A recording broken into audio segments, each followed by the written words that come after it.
سب سے پہلی بات تو یہ ہے کہ جب پارلیمنٹ سیشن میں ہے تو سینٹرل گورنمنٹ جو ہے پارلیمنٹری سپریمیسی اور پریویلیجز کے خلاف یہ کام کرتے ہوئے میڈیا کو انفارم کر رہی ہے اور پارلیمنٹ کو انفارم نہیں کر رہی ہے۔ پارلیمنٹ جب چل رہا ہے تو سرکار کا کام یہ کہ امیڈیٹلی آپ پارلیمنٹ کو انفارم کرتے بجائے اس کے کہ آپ نے میڈیا کو لیک کیا۔ اب جو میڈیا نے رپورٹ کیا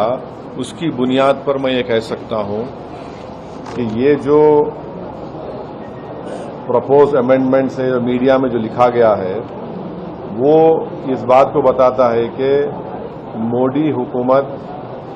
وقف بورڈ کی اٹانومی کو چھیننا چاہتی ہے اور وہ انٹرفیئر کرنا چاہتی ہے واقف کے منشے کے خلاف کہ کس طرح سے اس وقف کی پراپرٹی کو چلایا جائے، اور یہ خود فریڈم آف ریلیجن کے خلاف ہے، نمبر 1۔ دوسری بات یہ ہے کہ بی جے پی شروع سے وقف بورڈز اور وقف کی پراپرٹیز کے خلاف رہی ہے اور ان کا ایک ہندوتوا کا ایجنڈا ہے، آر ایس ایس کا ایجنڈا ہے کہ وہ شروع سے وقف پراپرٹیز کو اور وقف بورڈ کو ختم کرنے کی کوششیں کرتی رہی ہیں۔ تیسری بات یہ ہے کہ اب جو میڈیا کے رپورٹس کے اوپر میں اپنا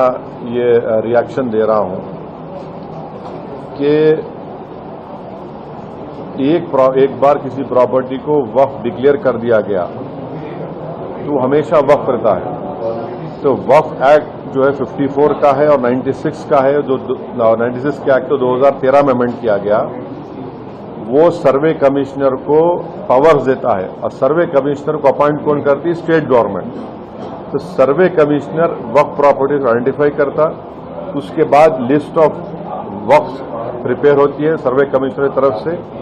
اور وہ سروے کمشنر جو اسٹیٹ گورنمنٹ کا اپائنٹی ہے اس کو اسٹیٹ گورنمنٹ کو بھیجاتا اور state government gazette notification issue کرتی ہے۔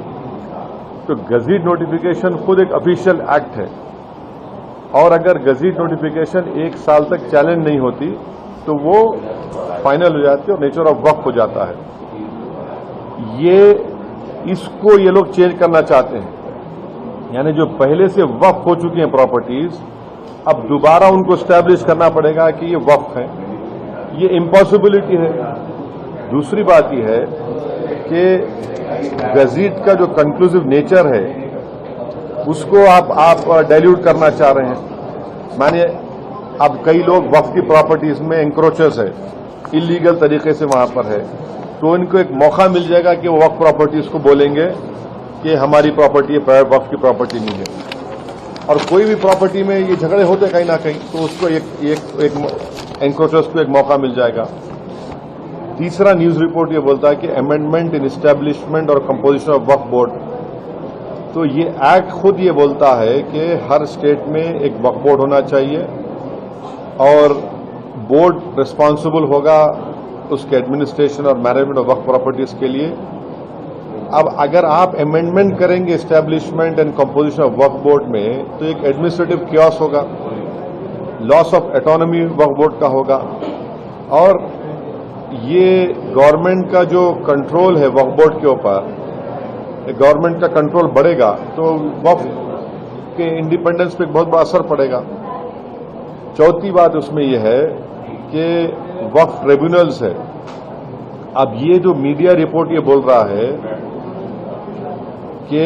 گورنمنٹ ان ٹرائیبیونلز کو ڈائلیوٹ کرنا چاہتی ہیں، اب یہ ٹرائیبیونلز کے پاورز کو اب ڈائلیوٹ کر دیں گے تو پھر یہ کیسز کا کیا ہوگا؟ ان ایفیکٹو انفورسمنٹ ہوگا۔ پانچویں بات جو میڈیا رپورٹس کے اوپر میں بول رہا ہوں آپ کو، اس میں لکھا گیا کہ اگر کوئی ڈسپیوٹڈ پراپرٹی ہے تو ڈسپیوٹڈ پراپرٹی کا یہ لوگ بولیں گے نہیں پراپرٹی ڈسپیوٹڈ ہے، اس کا سروے ہم کرائیں گے۔ اگر کوئی پراپرٹی ڈسپیوٹ ہے تو اس کا فیصلہ جوڈیشری کرتی، یہاں پر مودی حکومت ڈسپیوٹ کریٹ کرے گی، اس کا سروے کرائیں گے۔ اب سروے ایگزیکٹو کرائے گا یا سی ایم کرائے گا یا بی جے پی کرائے گی، اب ظاہر نتیجہ کیا نکلے گا آپ کو معلوم۔ تو یہ بھی ایک طریقہ ہے اس ڈسپیوٹڈ پراپرٹیز کو ڈسپیوٹ بنانا پہلے،